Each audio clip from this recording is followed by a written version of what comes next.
If you're thinking about buying a refurbished phone from Amazon or anywhere else for that matter, and are wondering what to expect, don't worry, I got you. I got an iPhone, but I'm sure the experience is going to be similar for other phones as well.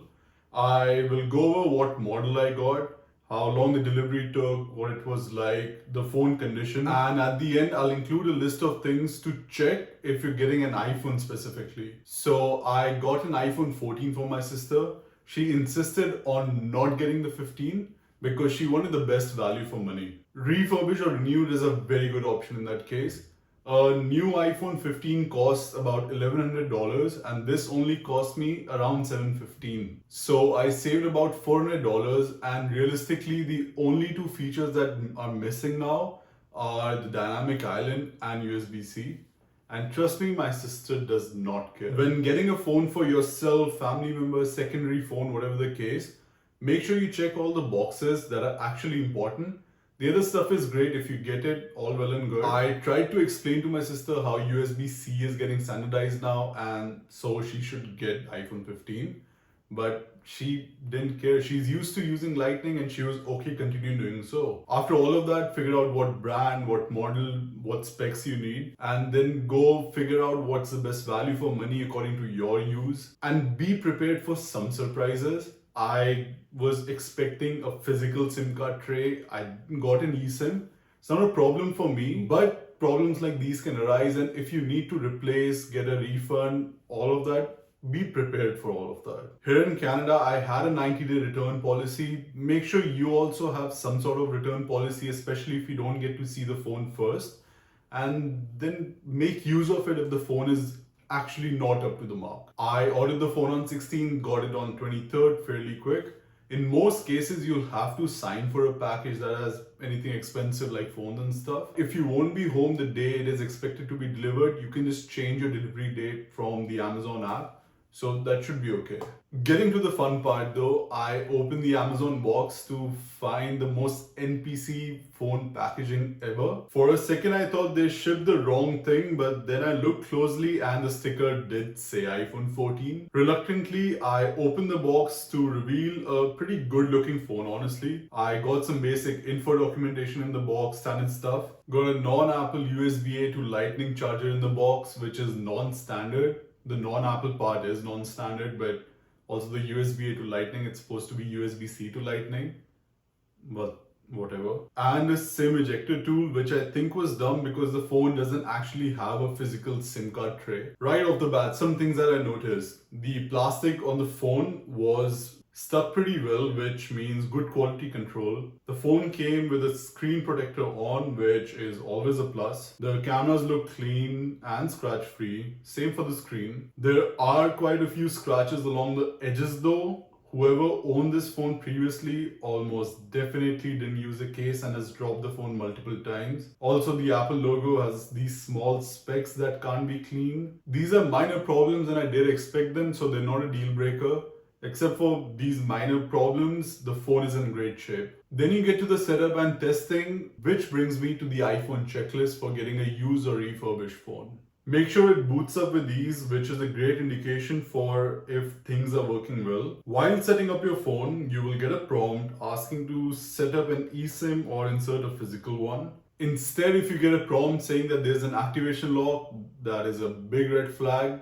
Get in touch with Amazon and get your phone replaced right then and there. The next step is very important, especially if you're getting your phone through a marketplace or like from someone directly. You should ask them for the serial number. Go to Google and check for Apple Check serial number. Put the serial number in, and if it exists on Apple's database, you're good. That phone is not a fake. You can rest easy. Also, you can see when it was originally purchased and if there's still warranty coverage on it. You can get the serial number from settings under general, under about. It's usually one of the first few things. You can also go to an IMEI checking website. You can get the IMEI at the same page if you scroll to the bottom. This information also verifies that the phone is not a fake. You can also get additional information. You can find out if the phone is unlocked, if it has been marked stolen or lost. You can find out more about the coverage and stuff like that. I especially recommend checking this too if you're getting a phone from someone directly. After that, you should go and check the battery life and settings. Usually above 85% is good.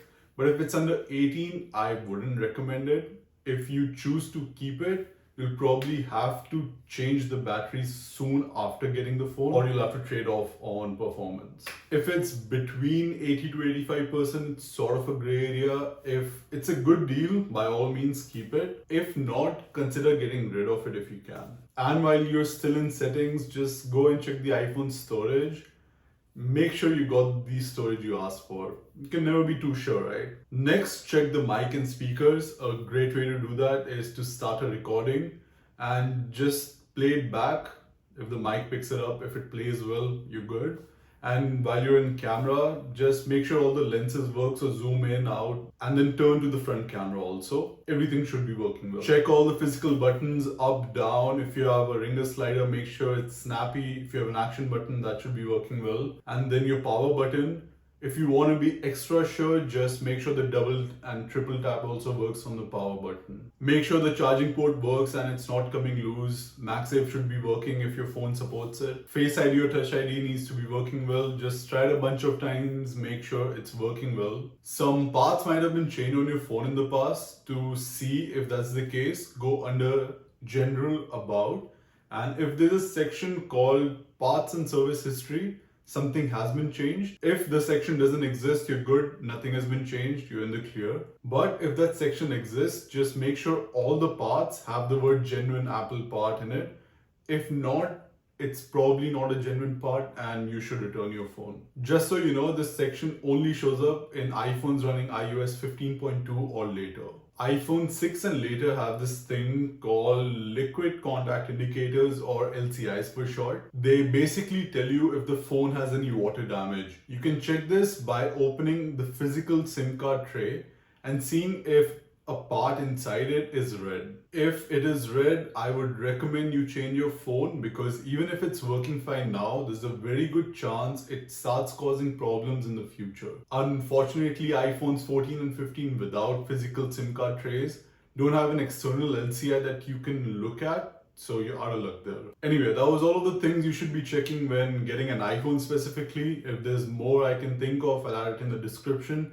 And if there's any specific Android things that I find or are left in the comments, I'll try pinning them or adding them in the description also. And remember, if you're not completely satisfied with the product you end up getting, you can always return it, get it exchanged, get something new altogether. Just make the most of your money and enjoy that new piece of tech. Now I'm going to go and mess around with this phone until I have to give it to my sister.